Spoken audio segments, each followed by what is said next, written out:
교훈 안에 하나님을 모시는 생활. 요한이서 1절로 11절 말씀. 지내쳐 그리스도 교훈 안에 거하지 아니하는 자마다 하나님을 모시지 못하되 교훈 안에 거하는 이 사람이 아버지와 아들을 모시느니라. 서론. 하나님은 교훈대로 역사하는 신이시니 교훈 안에 하나님을 모시고자 하는 자가 되어야 하나님께서 함께 하시는 자다. 만일 어떤 사람이 자기 교파 안에만 하나님이 역사한다고 하면 하나님이 도저히 그 안에서 역사할 수 없다. 우리가 교훈 안에 하나님을 모시는 생활은 하나님의 교훈을 존중히 알고 교훈대로 실행하시는 참 신이심을 믿는 것을 의미한다. 이제 어떤 생활이 교훈 안에 하나님을 모시는 생활인지 본 성경은 가르치고 있다. 첫째, 진리를 위한 사랑 안에서 행하는 생활이다. 요한이서 1절로 2절 말씀.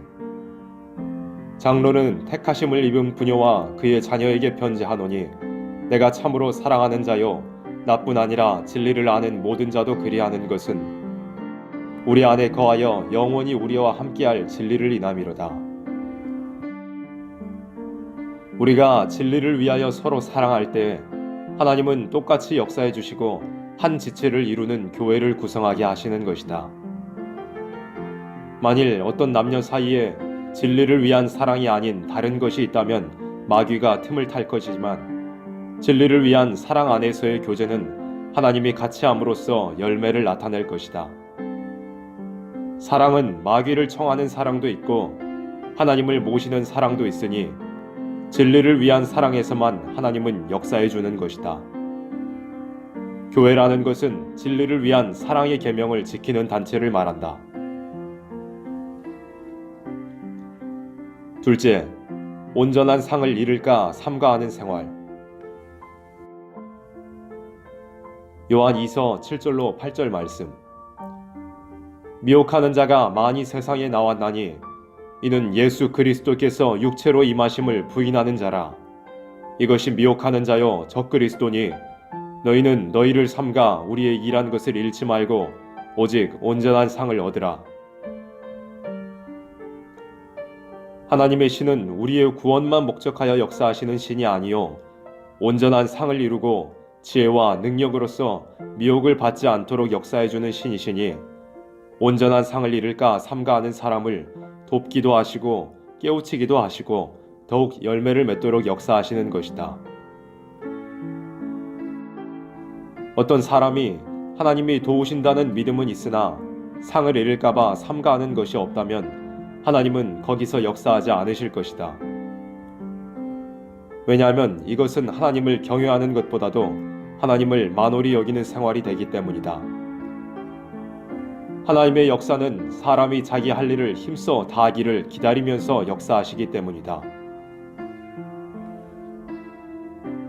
셋째, 교훈 안에서 싸우는 생활이 있어야 할 것이다. 요한 2서 10절로 11절 말씀. 누구든지 이 교훈을 가지지 않고 너희에게 나아가거든 그를 집에 들이지도 말고 인사도 말라. 그에게 인사하는 자는 그 악한 일에 참여하는 자임이니라. 우리에게는 교훈을 바로 세우기 위해서 싸워야 할 의무가 있다. 하나님께서 교훈을 주시고 그 대적이 따르게 하신 것은 싸우는 자에게 더 축복을 하고 완전한 승리를 이루도록 역사하겠다는 목적이다. 우리가 교훈을 위해 싸우는 것은 하나님을 위해서 싸우는 생활이니 이것을 하나님은 기뻐하신다. 만일 어떤 종이 하나님의 교훈을 중심하지 않고 자기의 주장을 내세우면서 이 말씀을 이용한다는 것은 어리석은 행동일 것이다. 하나님의 교훈을 그대로 가지지 않는 자는 죄인일 뿐 아니라 악한 일을 하는 것이니 이것은 하나님을 대적하는 적그리스도의 영이므로 싸워야만 할 것이다. 우리가 교훈 안에서 싸우는 데 있어서 두 가지가 있다. 어떤 형제가 그 교훈을 바로 믿고 그대로 활동을 하다가 실수를 한다면 그 사람을 건져주기 위해서 싸워야 할 것이다. 세밀히 말하자면 찾기 위해서 싸우는 싸움도 있고 막기 위한 싸움도 있는 것이다. 예를 든다면 전쟁이란 것은 포위에 든 사람을 건져내기 위한 싸움도 있는 것이다. 어떤 형제가 옳은 교훈을 가진 자로서 탈선된 교훈의 미혹을 받을 때 그를 찾기 위해서 싸워야 할 것이다. 우리는 자기의 의견과 자아의 고집을 위해서는 강하게 나가서는 안 될 것이로되 교훈을 위해서는 사자같이 강해야 한다는 것이다. 결론. 교훈이 없이 신을 모시는 것은 자동적으로 우상이 되는 것이다. 꼭 무엇을 만들어야만 우상이 되는 것이 아니다. 교훈이 아닌 것을 숭배하는 것이 우상이다. 다시 말하면 교훈 안에 하나님을 모시는 것 밖에서 하나님을 찾아도 우상이 되는 것이다. 그러므로 자신을 지켜 우상을 멀리하라고 말씀한 것이다.